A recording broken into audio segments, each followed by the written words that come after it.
My positive perceptions of Africa are colourful, vibrant continent. Africa has 3,000 native tribes and 2,000 native languages. You couldn't but think of North Africa in a historical context because it was one of the first areas that gave us the, I suppose, urban settlements on a large scale upon which modern society pretty much is based. And with modern societies, one needed, with these large conglomerations of people, you needed writing because you needed records. And I suppose that's why, when I'm considering how important as a society it is, or as a place it is, it gave writing, upon which modern society is largely based. Africa is home to the world's longest river, the Nile. It is 6,670 kilometres long. Africa as a continent has had a big influence on religion and the development of religion across the world. It's the people, the laughing, the singing, the dancing that makes it such a special place.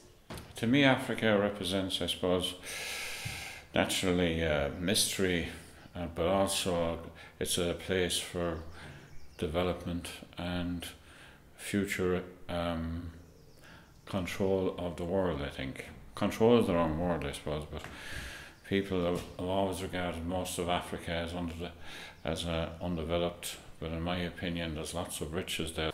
I guess my positive perception of Africa would be all the animals, the antelopes, the gazelles, the monkeys, the lions, the tigers, the rhinos. There's no tigers in Africa, Andy. What? There's no tigers in Africa. Really?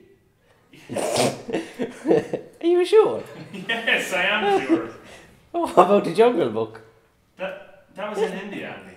Really? Yes, there's no tigers in Africa. My positive perceptions of Africa would certainly be based on a time I visited Botswana and Zimbabwe, and I thought it was the nearest thing to the Garden of Eden that I could ever imagine. South Africa was a great host for the 2010 World Cup. The culture is really different, but it's really good, and the food is always really nice.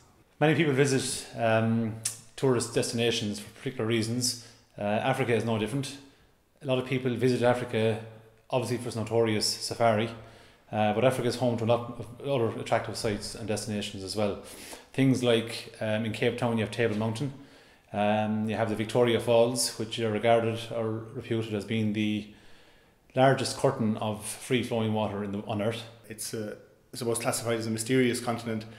I would like to discover some of the mystery. The people from Africa that I've met, I've always found to be very positive and happy. What about the Lion King? What about Mufasa? He was a lion. There's no tigers in that film. Really? Yes. Do you all know this? Yes, it's common knowledge. Oh, wow. When I think of Africa, I think of the traditional, unique African music.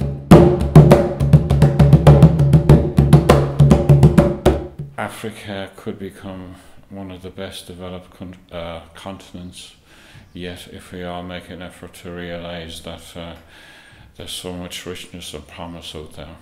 And I suppose going into the future, Africa as a continent will probably be the continent that saves Christianity, perhaps to a certain extent, with numbers decreasing in Europe. Ultimately we're going to have to look to Africa for our priests and our religious leaders in the future. You have Robben Island, which is home to Nelson Mandela. You have the pyramids at Giza, which is south of Cairo, also home to the Sphinx, which is the oldest and largest statue in the world. It has rich geography, interesting history, and awe-inspiring biodiversity.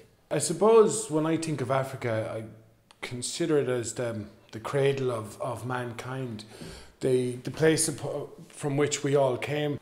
Wow. Guess you learn something new every day.